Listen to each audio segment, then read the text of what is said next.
शांताराम तुकाराम मानकर, राहणार मानकरवाडी, आलदरे, तालुका जुन्नर, जिल्हा पुणे. असते दिवाळीमध्ये प्रसाद साहेब आणि केदारी साहेब यांच्याशी संपर्क आला. तो पण व्हाया म्हणजे मित्राने नंबर दिलेला. नंतर मग आपण ह्या कंपनीचं एकेचं प्रोडक्ट दिवाळीमध्ये मागवलेलं, दिवाळीच्या आधीच दिवाळीमध्ये. मग प्रोडक्ट वापरलं तर त्याच्यामध्ये थोडासा मला फायदा वाटला. आपल्या तिथं मानकरवाडीमध्ये आपल्या पुतण्याकडं गाय आणली होती, ब्रह्मणवाडा त्या साईडने 1.25 लाखाला पहिला कालवड आणली होती ही गायची. तर त्याने पहिल्याच विताला तिने 22 लिटर दूध दिलेलं गायने. त्याच्यामध्येच तिला मस्टर्ड झाला. तर ते आपल्या इथल्या डॉक्टरांनी 2-3 डॉक्टर झाले. 3 डॉक्टरांकडनं गाय काही रिपेअर झाली नाही, चॉकअप झाला. जवळपास त्या पुतण्याने, संदीप विजय मानकर, त्याने 22,000 रुपये खर्च केलेला गायला.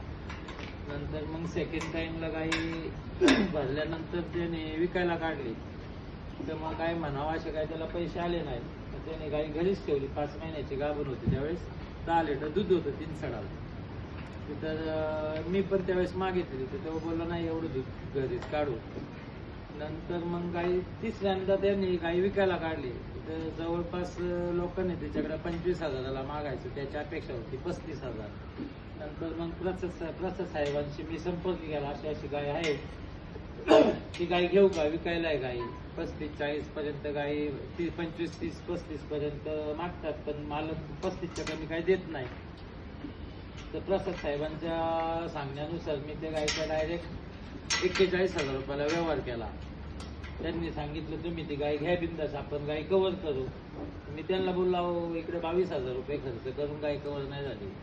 ते बोलले तुम्ही घ्या बिंदास, नाही गाय कव्हर झाली तर मी डबल पैसे देईल तुमचे गायचे.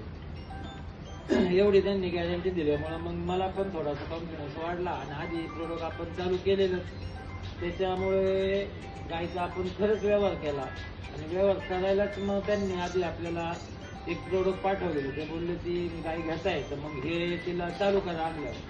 तर मग मी गाई व्यवहारालाच हे प्रोडक्ट घेऊन गेलो ऑर्डरचे. त्यानंतर गाई आणली, त्याच दिवशी गाय आणली, आपल्याकडं प्रोडक्ट आलं हे, आणि आपण त्याच दिवशी गाय आणली गोठ्यामध्ये. आणि गायला हे प्रोडक्ट, आणि आपण 20 दिवसाच्या गाई व्यायच्या आधी 20 दिवस आधी हे चालू केलं. आणि कांडी चालू केली. 1.5 गुण कांडी चालली आणि हा एक डबा चालला. तो 2 विताला फर्स्ट टाइमला सड बंद झालेला. सेकंड टाइमला तर काही दूध सड चालूच होत नव्हतं. आपण व्यवहार केला होता गायचा 18 ते 20 लिटरच्या दरम्यान. मग एवढे दूध त्यांच्याकडे देत होते ना, आपल्याच बाजूला पुतण्याची गाय होती. तर मग हे चालू केल्यानंतर गाई त्यांनी सांगितलं 90% याने गाई कव्हर होईल. गाई आणि 90% ना 1000% गाई कव्हर झाली. म्हणजे कव्हर अशा पद्धतीत झाली तर तो चॉकअप झालेल्या सडामधनं डायरेक्ट चिकच बाहेर आलं. फक्त 4 ते 5 गाठी आल्या आणि डायरेक्ट चिकच उतरला सडामधनं. तर सड तो त्याच टायमाला, म्हणजे आपल्याकडे 3ऱ्या विताला आपण चालूच केला. आज गाई दूध देते 23 लिटर. आज गाईला 2 दिवस कमी 1 महिना होईन गाय खाली झालेला.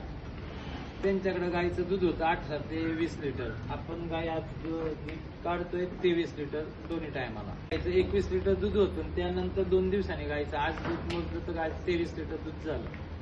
म्हणजे लोक जे म्हणतात, आपल्याकडं जुनी लोक म्हणतात 21 दिवसापर्यंत दूध वाढतं. पण आज गायला 1 महिना झालाय तरी गायचं आज दूध वाढतच चाललेलं आहे. म्हणजे असा मला रिझल्ट आलेला आहे. त्याच्यामुळं शेतकऱ्यांनी याचा असा बोध घ्यावा की ह्या कंपनीवरती 100% विश्वास ठेवून हे प्रोडक्ट जर चाललं तर तुमचे गोठे सक्सेस होतील. आणि दुसरी ही गोष्ट,